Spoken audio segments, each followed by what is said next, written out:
मैंने civil services 2019 की परीक्षा में 90th रैंक हासिल की है। 2018 में मैंने डिसाइड किया कि मैं सिविल सर्विसेज एग्ज़ाम में बैठूंगी और इसके लिए मैंने NMCH से रिज़ाइन कर दिया और तैयारी करने दिल्ली चली गई। इस प्रिपरेशन जर्नी की सबसे बड़ी चुनौती यही थी अपने बेटे के साथ ना रहकर उसे दूर जाकर पढ़ाई करना, इस एग्ज़ाम के लिए प्रिपेयर करना। सबसे पहले तो मेरा इमोशनल ब्रेकडाउन हुआ। मैं दिन भर रोती रहती थी बेटे की याद में। पूरे टाइम गिल्ट होता और रिग्रेट होता कि ये क्या कर दिया मैंने। ऊपर से अनसर्टेनिटी भी बहुत थी, इतनी भीड़, इतने सारे एस्पिरेंट्स होते थे क्लास में कि डर लगता था देखकर। माँ होने के नाते एंड मैरिड वुमन होने के नाते मेरे पास समय भी कम था क्योंकि फैमिलियल रिस्पॉन्सिबिलिटीज़ थी और मुझे सिर्फ एक चांस और 1 साल का समय ही मिला था तैयारी करने के लिए। अगर नहीं हुआ तो क्या होगा, इतनी लेट से प्रिपेयर करने का क्या मतलब बनता है, लोग क्या कहेंगे। जॉब भी छोड़ दिया, फैमिली को भी छोड़कर चली गई, फिर नहीं हुआ तो क्या होगा। इसीलिए मैं एस्पिरेंट्स को और ख़ासकर लड़कियों को ये मैसेज देना चाहती हूँ कि अगर भगवान ने आपको कोई सपना दिया है तो भगवान ने आपको उसे पूरा करने की ताकत भी दी है। बस आपको उस ताकत को पहचानना है और अपने काम पे लगे रहना है। Do take risk in your life. If you win you can lead and if you lose you can guide.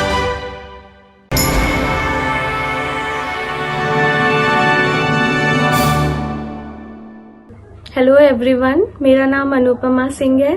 मैंने सिविल सर्विसेज 2019 की परीक्षा में 90th रैंक हासिल की है और ये मेरा पहला अटेम्प्ट था। आज डेली नॉलेज ट्रैक के माध्यम से मैं आप लोगों के साथ अपनी सक्सेस स्टोरी शेयर करने जा रही हूँ।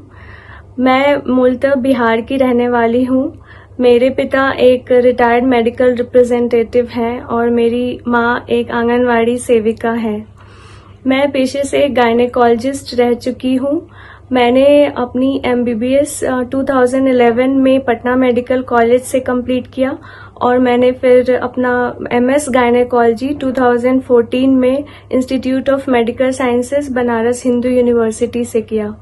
इसके बाद मैंने 2018 तक नालंदा मेडिकल कॉलेज और एम्स पटना से अपना SRशिप किया। 2018 में मैंने डिसाइड किया कि मैं सिविल सर्विसेज एग्ज़ाम में बैठूंगी और इसके लिए मैंने NMCH से रिज़ाइन कर दिया और तैयारी करने दिल्ली चली गई।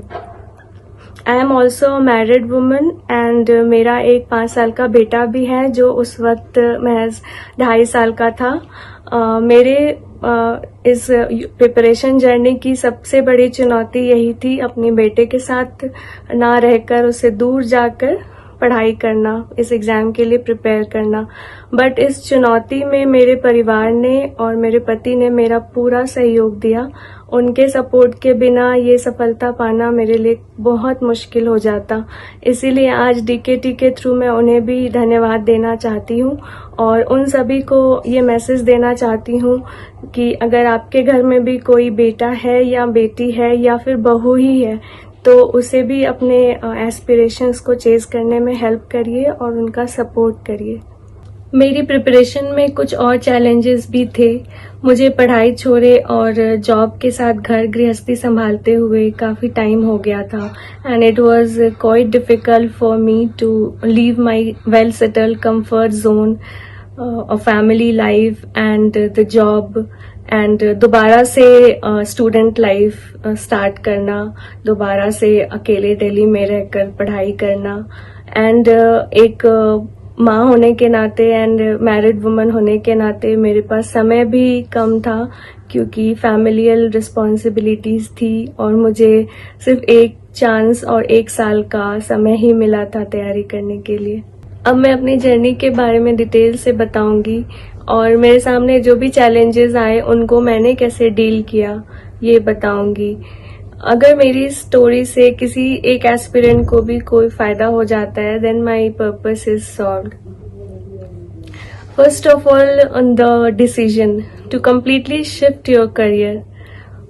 बहुत से लोग इस दुविधा में रहते हैं कि आप अपने सपनों को चेज करें या जैसी लाइफ जी रहे हैं वही जिंदगी भर जीते रहें।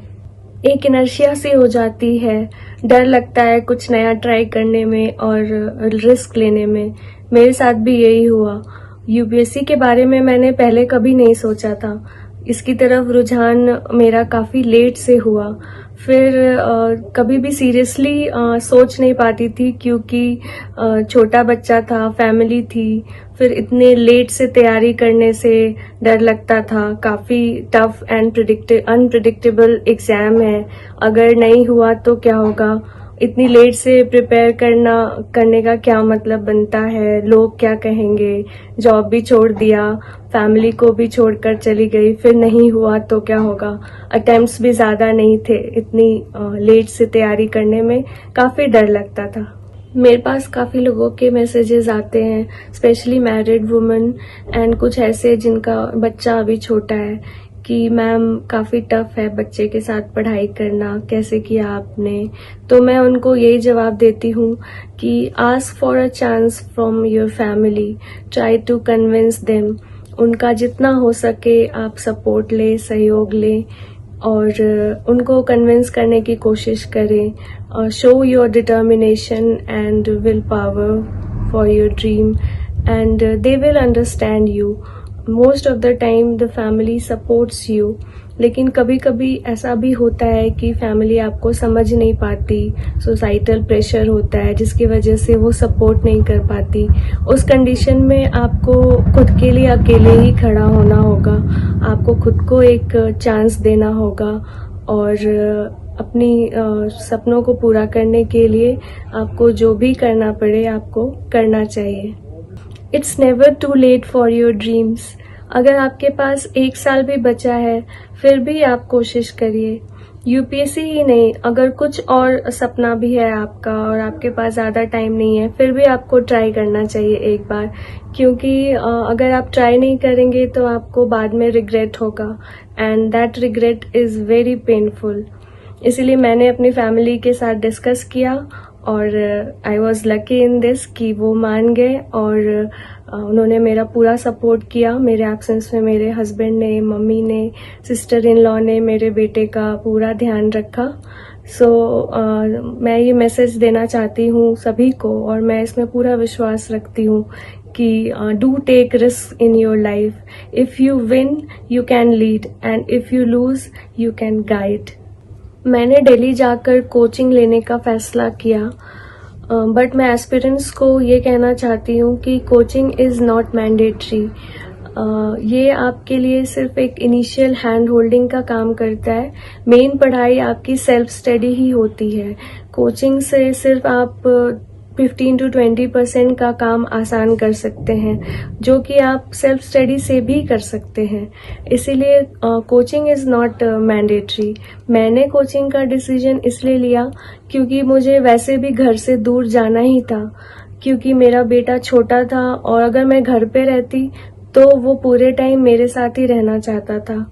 तो मुझे घर से दूर वैसे भी जाना था, इसीलिए मैंने दिल्ली जाने का डिसीजन लिया।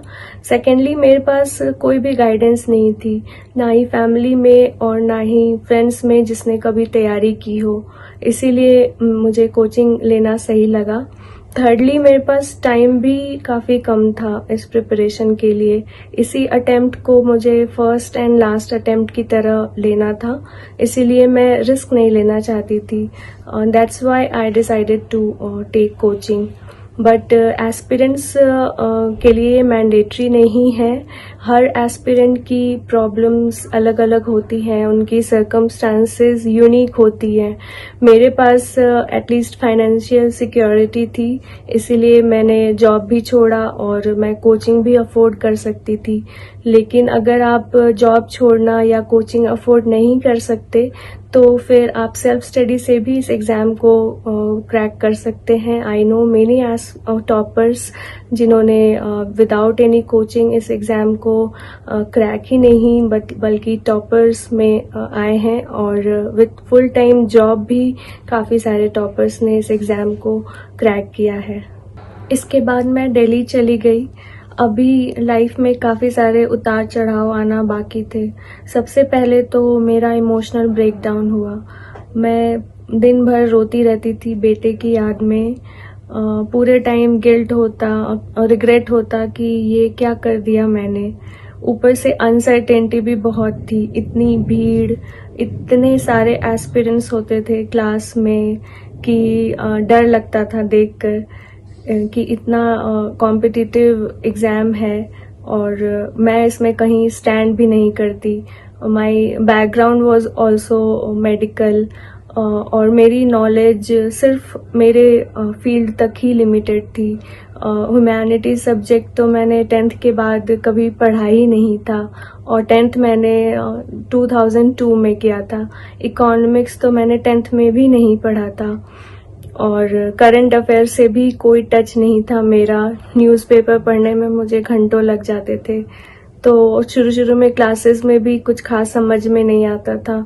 तो ये सब से काफ़ी हताशा हुई शुरू में।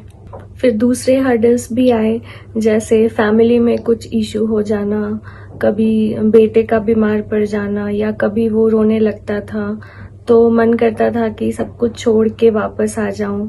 बट मैंने उस टाइम अपने दिल पे पत्थर रखा और सिर्फ अपने दिमाग की सुनी, दिल की नहीं।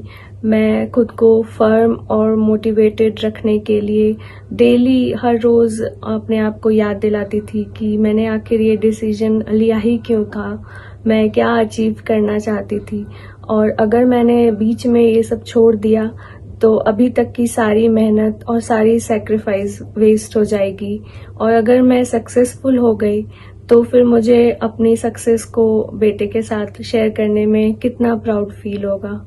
प्रिपरेशन को आधे में ही क्विट करने की बजाय मैंने अपना फोकस इसे जल्द से जल्द कंप्लीट करने पे लगाया। अपनी स्ट्रैटेजी बनाई both for studies and for managing my emotions. Daily and monthly schedule बनाया, टारगेट सेट किए और पूरा ध्यान मेरा उस टारगेट को कंप्लीट करने पे रहता था। कम से कम टाइम वेस्ट किया और जी जान लगाकर पढ़ाई की।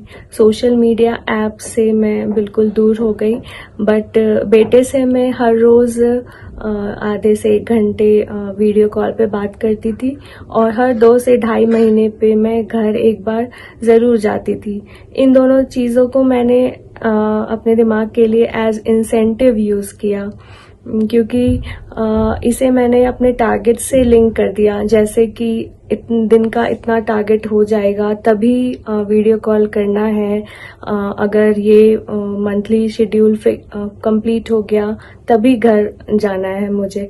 इस तरह से मैंने अपने इमोशंस को एज स्ट्रेंथ यूज़ किया और अपने इमोशंस को टुवर्ड्स माय प्रिपरेशन चैनलाइज किया, जिसकी वजह से शायद ये मैंने फर्स्ट अटेम्प्ट में ही सक्सेसफुल हो पाई।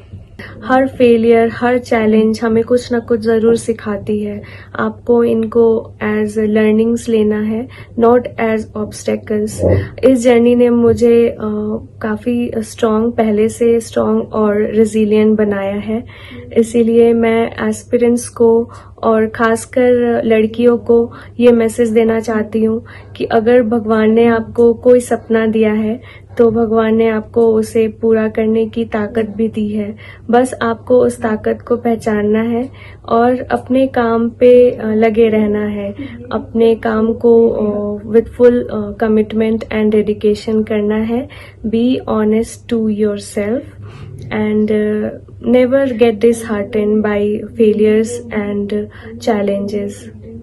जब मेरे जैसी लड़की जिसका बैकग्राउंड इतना अलग था, जिसके पास टाइम नहीं था ज़्यादा, जिसके पास एक छोटा बच्चा था और मेरे जैसी लड़की ये सपना पूरा कर सकती है तो ये कोई भी कर सकता है। सो मैं सबको यही कहना चाहूँगी कि dream big and don't tell people your dreams, show them.